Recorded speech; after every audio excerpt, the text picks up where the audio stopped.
All right, welcome everybody. Thank you for joining us for the ARPI Conference 2026 Call for Proposals Information Session. We started doing these sessions maybe a few years ago based on feedback from participants wanting more information about how they can do well in the proposal development and submission process. So we hope that this is informative for all of you in your preparation to attend ARPI Conference in Garden Grove. We're very excited that everybody is going to be joining us down there.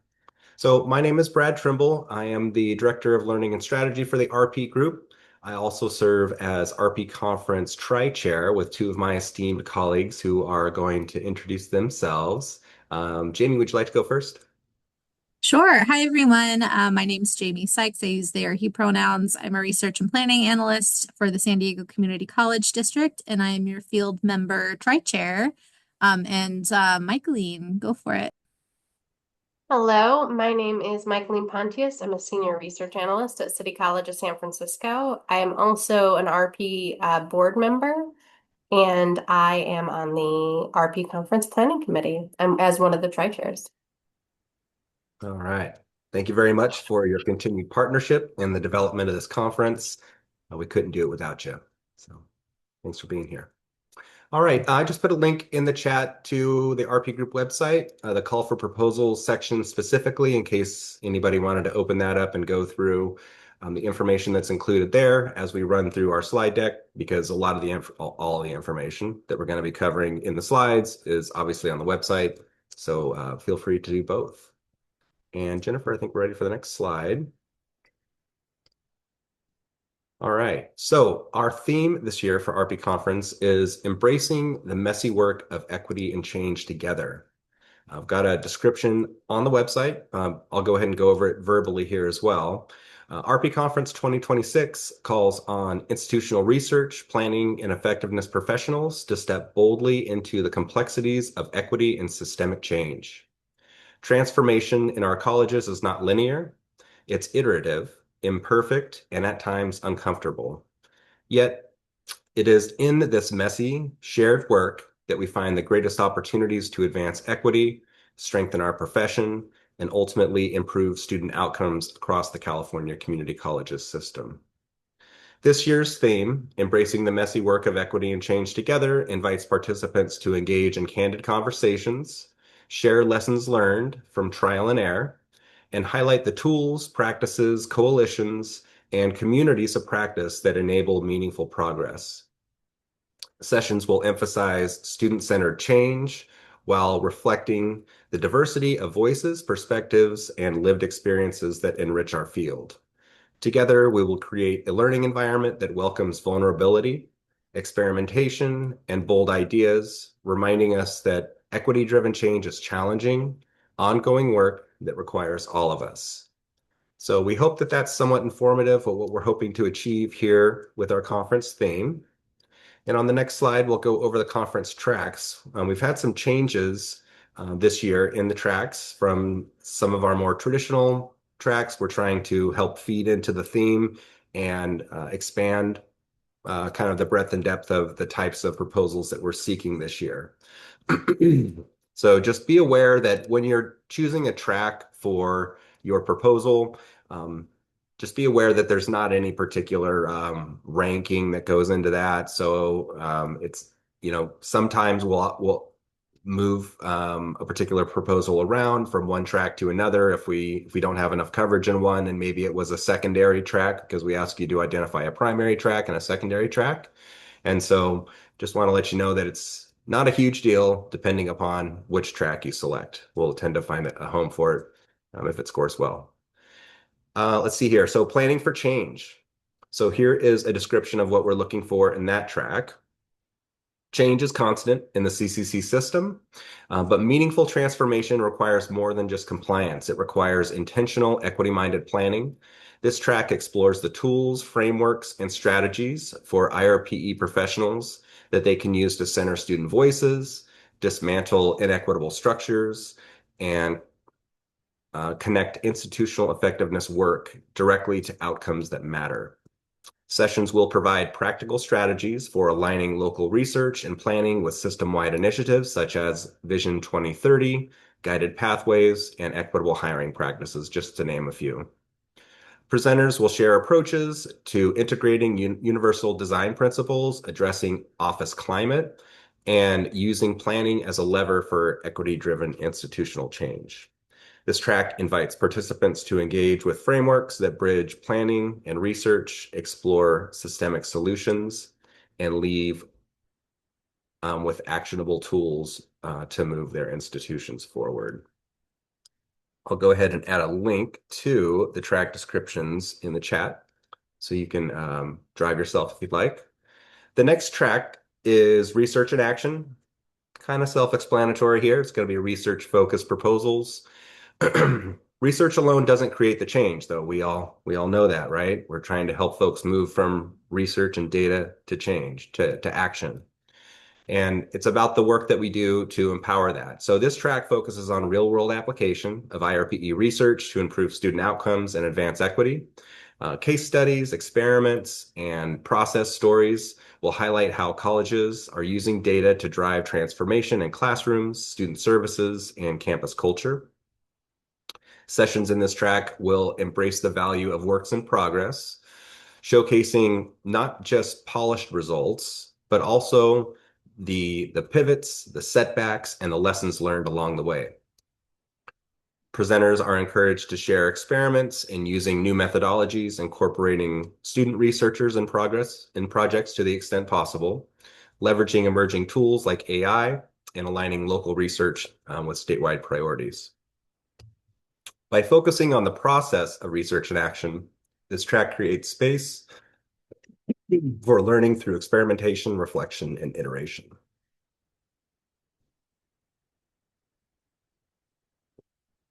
The next track is about real talk.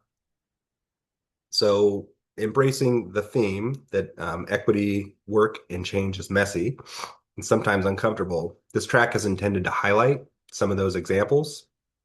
We might do things like facilitated discussions, exploring the challenges that we all face in this work, and talking about navigating governance, politics, addressing resistance, things like that. So we hope that sessions that are aligned kind of with the real talk that we do in this work will be highlighted within this theme, or within this track, I should say. And the last one, growing our IRPE profession, is focused on the evolving work in our system and in our offices, to the extent that we might be incorporating student researchers in our work, tracking the highlights of a shifting landscape in our profession, and career trajectories for IRPE folks. So if you've got a great onboarding program in your office, we'd love to highlight that within this track. And we're also looking to showcase strategies for career growth, mentoring, building communities of practice around the work that we do in IRPE. Are there any questions about tracks or theme at this point?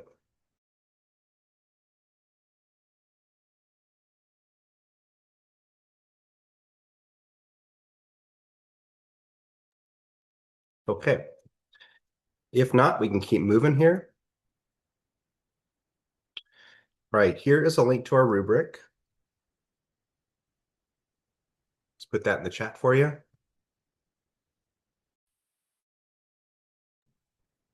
So there's 28 possible points that you can receive on your proposals. Please note that like 1 or 2 point swings can actually mean a lot at the end of the day. So to the extent possible, please try to address everything with as much specificity and detail as possible within the short parameters that we have for describing, right? So this is available on our website, as I've just demonstrated here in the chat, but did want to open it up and see if folks had any questions at this point about this piece.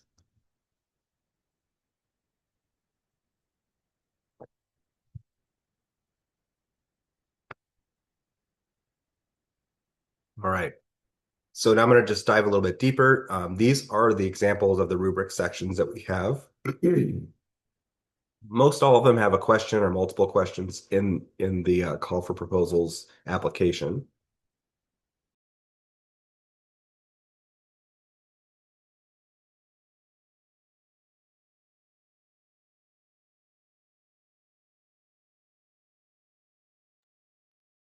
Okay, the next slide contains the rest of the rubric.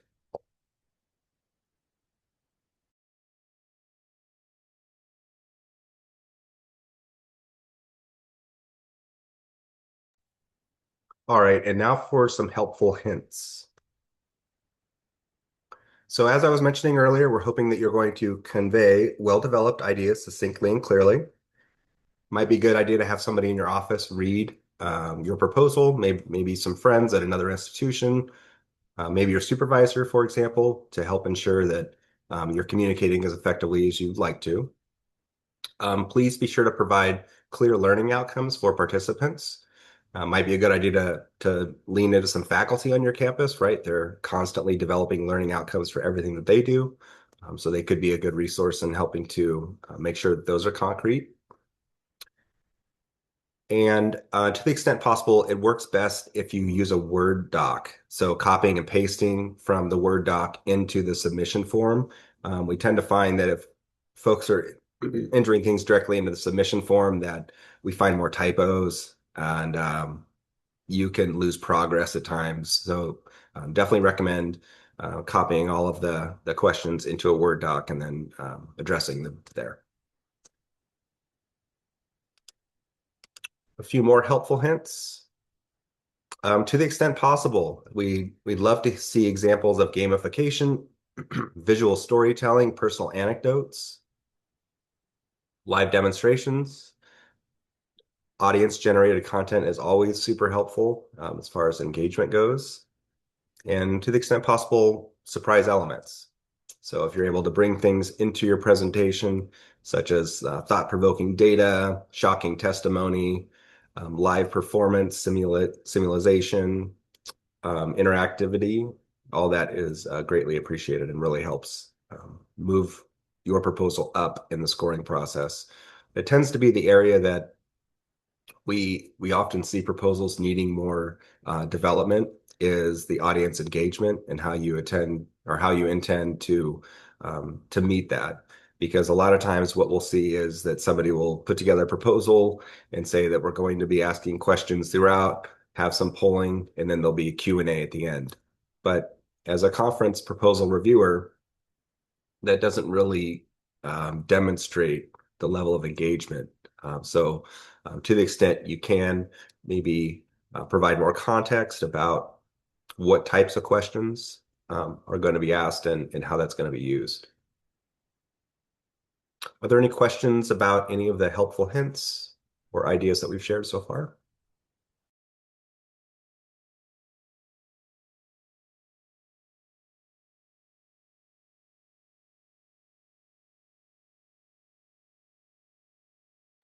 Okay.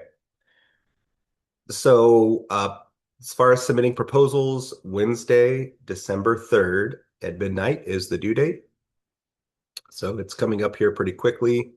I'm asking that all of you do some work on that here. We got a holiday week coming up, so to the extent possible, try to take that into your planning as you're doing this.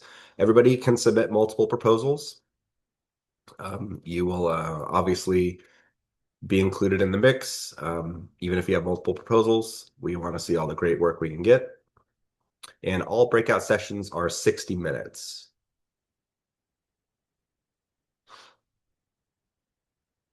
Okay. And I think we're ready for our final piece here, which is just to ask if any of you have any questions or topics for discussion around the conference.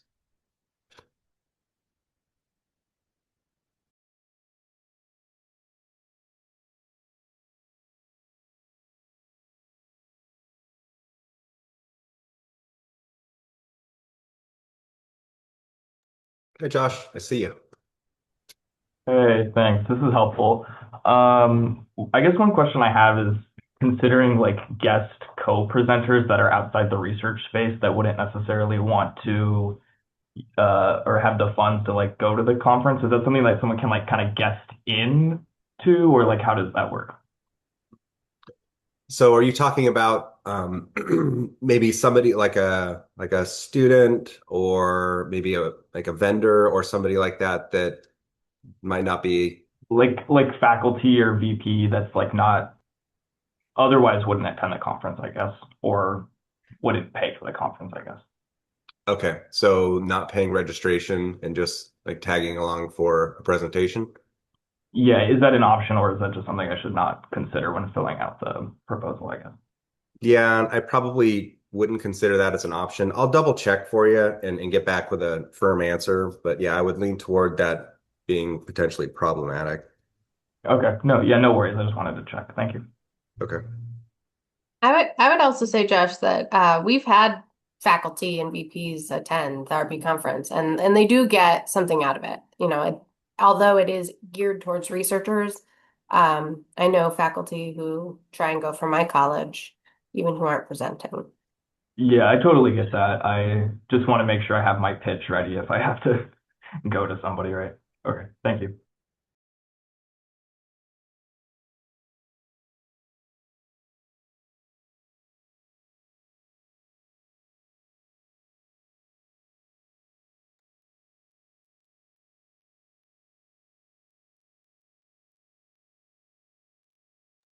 Great to hear, Elizabeth. Thanks for sharing.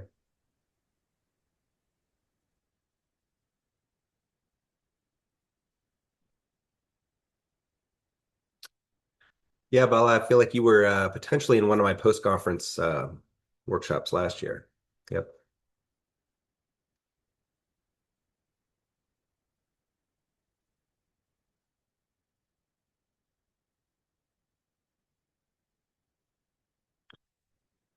So if there aren't any other questions today, this isn't your last opportunity. You can reach out to myself at any time, and I can answer those questions.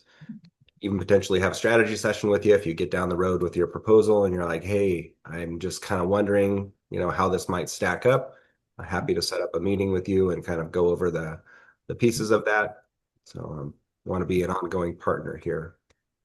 Thank you, Brad. We also got a great question from Kim. So, any tips for a proposal coming from someone not in IR work? Love to hear from Brad and Michaeline.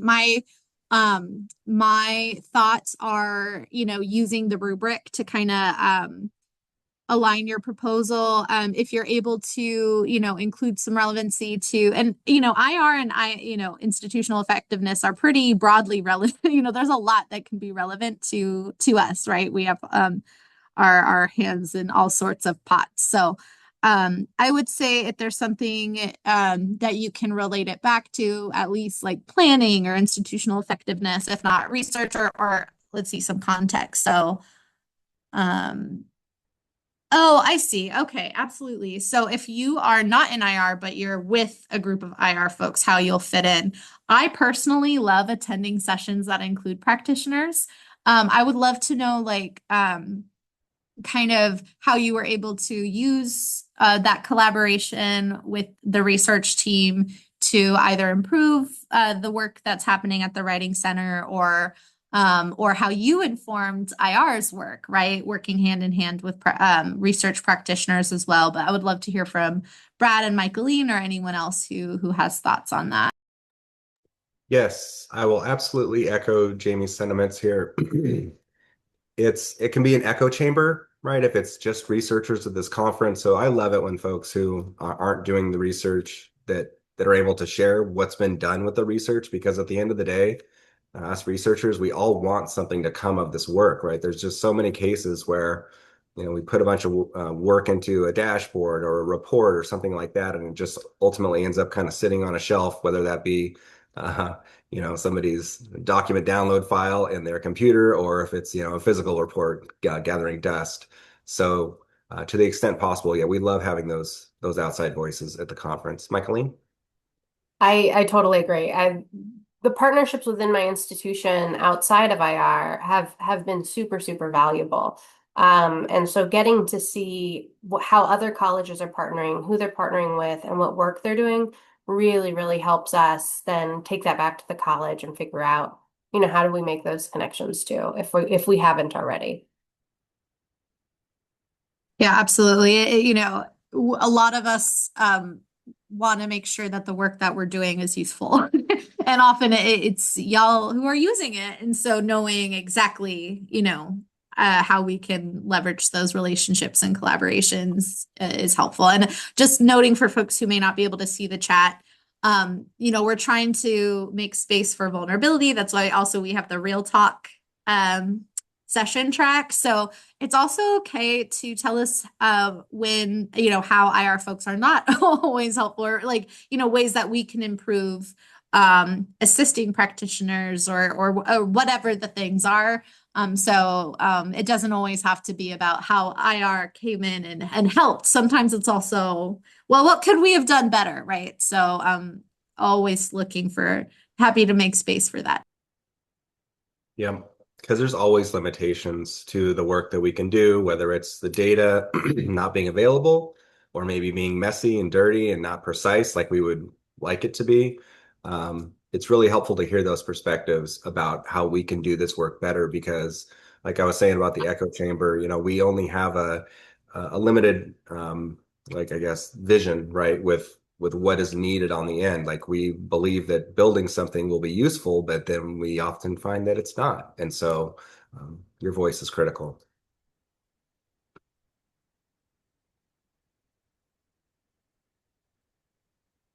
Any other questions?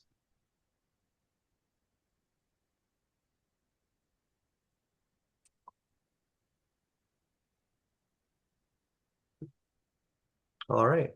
Well, like I said before, we intend to be an ongoing resource here. I'll go ahead and put my email in the chat. Feel free to reach out to me at any point in time should things come up.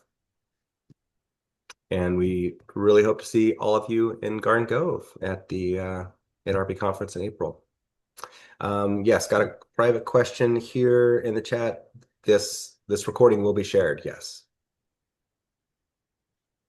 I will share it with all participants, and then I believe we're going to put it on the website as well, on RP Conference. Within the call for proposals section, you'll see a link to this in a few days, something like that.